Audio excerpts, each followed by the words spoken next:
You ever been on the edge of a breakthrough? About to get in the best shape of your life, build that business that you wanted, fix that relationship that's terrible, and suddenly you pull back. You ghost the gym, you quit early, you tell yourself it wasn't meant to be. That's not laziness, that's not fear, that's self-sabotage.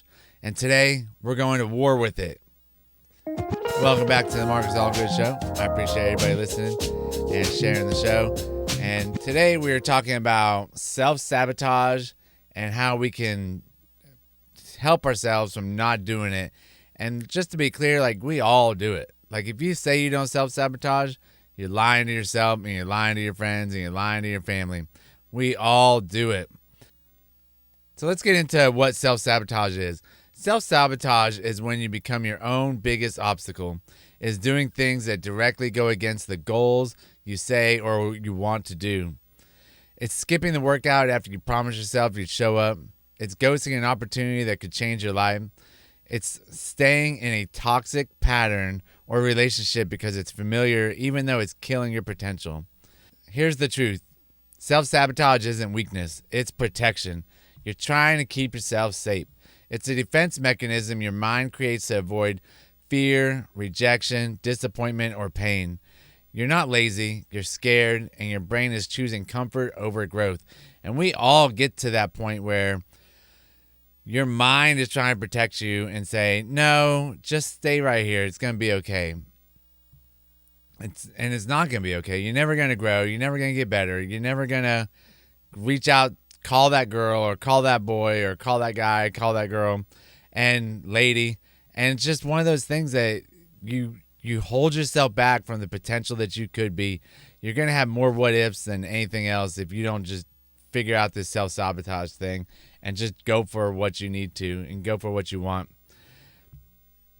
And it's definitely more common than you think because of the fact that most people are fighting battles internally that no one sees. Their mind's telling them no. They're a lot of times just telling themselves yes and they're telling themselves no at the same time. And it's just one of those things that if you don't see it in yourself and you're doing it, it's going to be hard to get out of. So a lot of it's going to be you doubt your worth. You're just saying, oh, I'm terrible. I'm not worth that. I'm not that good. All sorts of different things. You minimize your dreams. You come out with this big dream and you're like, oh, I can never do that. And you just brush it off and move on and go for this little tiny dream of, making it down the street for the next day. You set goals that we secretly don't believe we can reach. And I set goals that I secretly believe that I can't reach, but I hope to get to them or get close to them, but you got to go towards them to get rid of that self-sabotage. You build patterns of hesitation and avoidance without even knowing it. We've all done that. I still do it. I try to become the best realtor, or I try and become the best entrepreneur or business owner that I can. And then I tell myself, oh, there's somebody out there better than you, or you're just not doing it right, or I just don't know what to do anymore. And then you just start beating yourself up over it. And since we're so good at looking fine on the outside, no one ever calls it out. But inside, we're shrinking, we're hesitating, we're hiding the truth. And we're hesitating, hiding. The truth is, everybody has moments where they pull back from everything they want the most of. And it's just one of those things that if you're not going forward, you're holding yourself back. And that's what you call self-sabotage. And it's more common than anyone wants to admit. We all are doing it. But how many people actually tell you when you walk up to them and be like, oh, how you doing today? And they're like, oh, great. How many people actually tell you the truth? Like, saying, well, I was going to open this business next week, but I decided not to. I just don't think I'm good enough to be able to do it. Nobody tells you that kind of thing. It should be more normalized. That way we can help each other out and talk through it, figure out what it's going to take to jump over that mental block. And a few ways to break the pattern is start with radical self-awareness and bold action. So here's what we're going to do. We're going to call it what it is. Don't sugarcoat it. Say, I'm standing in my own way. This is sabotage, not circumstances. And you're going to get out of your way. You're going to push past yourself saying that I'm not good enough, or I'm not going to do it. I'm just going to let myself down and not do it at all. Ask better questions. What am I afraid of that's actually going to work? What part of me doesn't believe I'm worthy of this? Fear is usually at the root. Once you name it, you can face it. Fear is made up in your mind. So a lot of times you're just coming up with excuses that you just don't want the answers to. So you gotta ask the right questions. You gotta put yourself out there, and you gotta just go for it. You gotta create small wins daily, and we talk about this on the podcast often. Don't wait for big breakthroughs. Just take the small little wins. If you're a little bit closer to that goal, you're making it happen. Did you just get out of your comfort zone for a minute? You're making it happen. Prove to yourself day by day that you can show up, follow through, and finish. Discipline builds confidence. Confidence kills sabotage. Every morning I try and self-sabotage myself, telling myself that I don't want to get up today.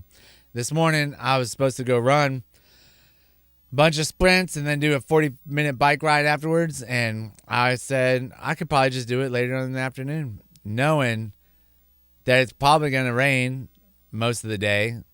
And I should just get up at 4 o'clock and just go for it. And I woke up at 4:02 and I said, man, I could just go back to bed. I should sleep for another hour, but I had things to do. And so I got up, kept my promise that I was getting up at 4. I told myself the night before I was going to get up at 4. Kept the promise, followed through with it. And you know what? No self-sabotage there. And I feel like a great person right now. It feels good to be able to come do the podcast and not have to go do the runs in the middle of the afternoon. Get some more stuff done around the house too. And then you got to surround yourself with growth. Get around people who challenge you and let you and won't let you settle. The people that don't believe in your dream are not the people you need to hang around. If you tell somebody a ridiculous dream or a ridiculous goal and they say you'll never hit it, probably don't need to be around them. So go after what you got. Find the people that are looking to do the same thing, looking after that big goal, and go hang around them. Upgrade your environment, inputs, and your energy. And that's just pretty much what I just talked about. Find the people that will energize you and not suck that wind out of you. And then another one is, I always talk about this, anchor to your why. So the why I'm getting out of bed right now to go work out and do all these runs is because I signed up for a High Rocks Challenge I talked about last week. And it doesn't always have to be that, but I still, after that race, my why is going to be because I want to be fit for my kids and fit for my wife. And so you got to remember who you're doing this for, your family, your future, your freedom. You start fighting with a different kind of fire. Once you do that, like my fire is always driven by my family and myself, of course, and just being a better person overall in general to anybody out there that needs it. So when I show up to go hang out with people, you know, they're going to ask questions. They're going to look at me and say, oh, wow, he's fit. Like, let me see what he's doing that I'm not doing to try and really change what I need to in my life to get to where he's at maybe. And that's kind of like the thing that I want to definitely portray to people.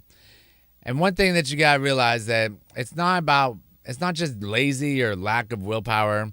It's often just a coping mechanism to, you know, for deeper fears like the fear of success, fear of failure, fear of unworthiness, past trauma, conditioning, identity wounds. And it's just one of those things that I almost think that I drank so much. I was kind of thinking about it the other day. And I self-sabotaged myself big time when I was pretty much like 16, 17 when I started drinking in the very beginning. I got that first taste and I was like, oh, this is kind of nice. And I was already hurt by other people before then. And I think once I really got into drinking a lot, I was into how many people can I hurt? And because I was hurt when I was younger, so I want to hurt people and hurt people's feelings without having any, you know, thoughts or consequences about it. Of course, there was lots of consequences. I just didn't care about it because I was just drinking so much. So a lot of that comes from, you know, self-sabotage yourself because of the past trauma that you had. So you really got to recognize, is this trauma really in me, or is it something I can push past and not self-sabotage myself? And so some of the examples, if you want to know what self-sabotage is do you start strong and never finish? There's all sorts of people that do that. They'll start a project and then next thing you know, it's ended up in the garage or sitting in the bedroom. The kitchen sink's not even complete. A lot of that. That's super self-sabotage. You usually get to the point where I can't finish it anymore.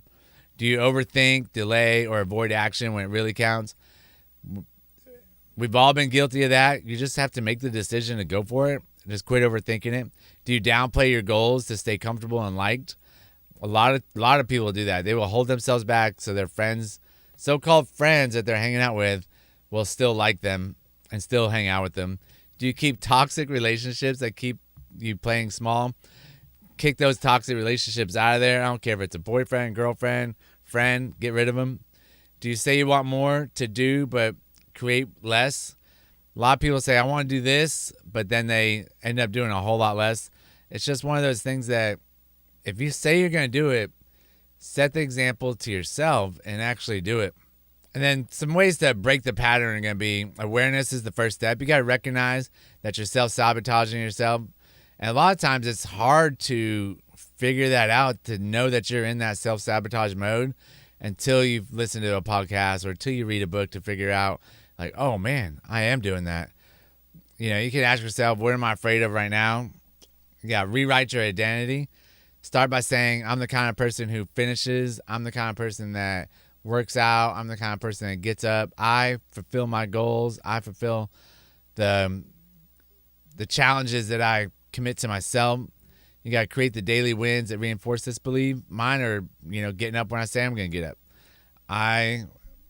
Every time I win that battle, I'm super excited for the day. I won the day already, and the rest of it's just gravy after that.